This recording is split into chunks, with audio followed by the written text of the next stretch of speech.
Okay, so we've looked at reward, and basically what we've been able to do is assemble the reward circuit. So we have our basic neurons, and the one we're concerned about today is going to be the VTA neuron projecting into the nucleus accumbens, and specifically the idea that reward is dopaminergic or dopamine release in the nucleus accumbens.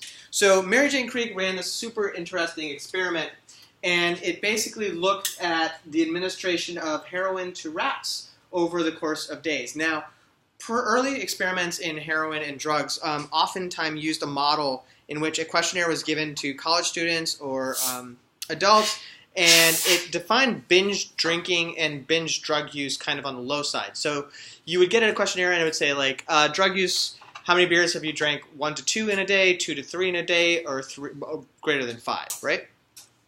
And Mary Jane Kreek decided that there might be some kind of difference in binge-type behavior and addiction behavior, consistent large amounts of alcohol or drug use. So specifically, the frat boy who drinks heavily on the weekend is different than a person who is consuming large amounts of alcohol or drugs over long periods of time. The first experiment that she looked at kind of exemplified that result. And so if you look here, when we look at graphs, we always look at first the shape of the graph independently of anything else. So we're going to be looking at this one. We see that there are two basically groups here. One is a diagonal. It increases as we go from left to right. The other is linear as we go from left to right. We can see there are kind of 2 spiky or 3 spiky areas here. One here, one approximately right here, and then we seem to have something funny going on right here. And those are kind of lesser trends. The bigger trend being diagonal left to right and horizontal left to right. Okay, so it turns out that this is a group of rats that were given 23-hour access to heroin. So basically what they did was they took a piece of the brain or a skull off, they put a little cannula in the brain, put a little a syringe in there that reformed the skull so that the syringe was permanently in there, stuck a little heroin pack into the back of the rat, and that way the rat could self-administer heroin whenever they wanted. And what they found was the behavior of the rat that was given ad lib access to the drugs. So that's 23-hour open access to the drug, was very different than the behavior of the rat that was given heroin only 1 hour a day. Both used a considerable amount of the drug, but the heroin, the 23-hour access rats, or the long-term access rats, seem to use more than the short-term. So the question is like, well, what's going on there? And it's dangerous what we're about to do because we're supposed to basically be unbiased. But in order to kind of figure out what's happening, we have to kind of put ourselves in the heads of these rats. And it's a very dangerous thing to do. It's something you really shouldn't do that often. But are these guys getting the same amount of reward the whole time? So are they chasing one high and just trying to get that repeatedly? What is causing them to use more and more and more amounts of this drug? This is where the technique of ICSS comes in. So basically, in ICSS, what you're going to do is you're going to get a rat. That's my rat. It's a beautiful rat. Oh, wow, that's a alligator-like rat. We're going to implant 2 electrodes into the reward circuit. And basically, we're going to be able to monitor current into the reward circuit. Now, why are we doing this? Well, interestingly enough, activation of the reward neurons can alter their architecture. And what that can do is alter their sensitivity to dopamine. So, if I'm getting reward circuits to fire repeatedly, then I can actually change the sensitivity of the reward circuit to drugs and to neurotransmitters. However, it's very hard to change the sensitivity of the neuron to electrical charge, right? So like, you can't, there's no way for the neuron really to adapt in a way that it would become more or less sensitive to the electrical charge.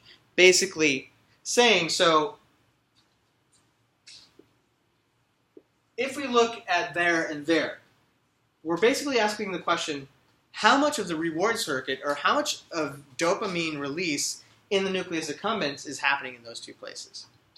So one thing you can do is when you've hooked up a rat like this is you can zap the reward center until the rat generates addictive behavior. So once it starts doing something over and over and over again, you can say, all right, I've reached this like threshold for addiction.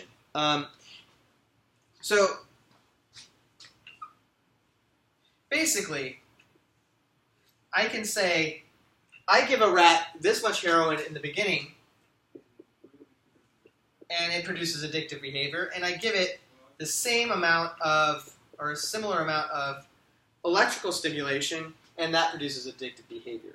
Now, this may change here, meaning that heroin may produce a different effect on the reward circuit here than it does here. However, ICSS will remain the same.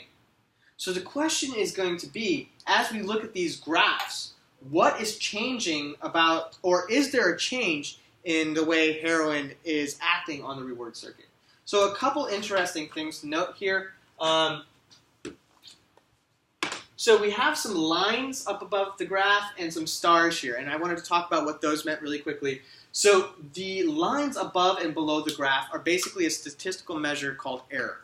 And really, really briefly stated, they help to determine the likelihood that something other than the controlled or the dependent variable is causing the effect. So here, heroin really isn't the thing that we're looking at. It's really the difference in between this 23-hour access and this 1-hour access. So this line indicates basically, and this is a really, really oversimplification, a real oversimplification of this, but it basically indicates the amount of chance that this result, or this difference, is generated by something other than the fact that this group is getting 23-hour access and this group is getting 1-hour access.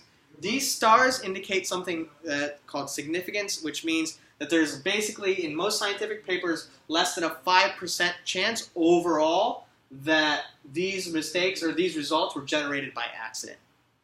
So these stars indicate that the results of the experiment were not likely random. They mean something. They're significant. Do they necessarily mean that the 23-hour access is causing this increase? Not necessarily. In this case, the experiment was pretty solidly done, so I'm going to say that it's much more likely, but we can't always make that. I'm going to pause here where my brain just shut down.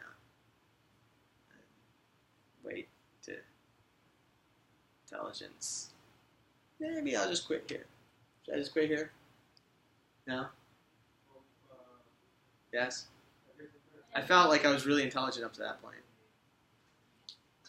No. No, I was, no. All right.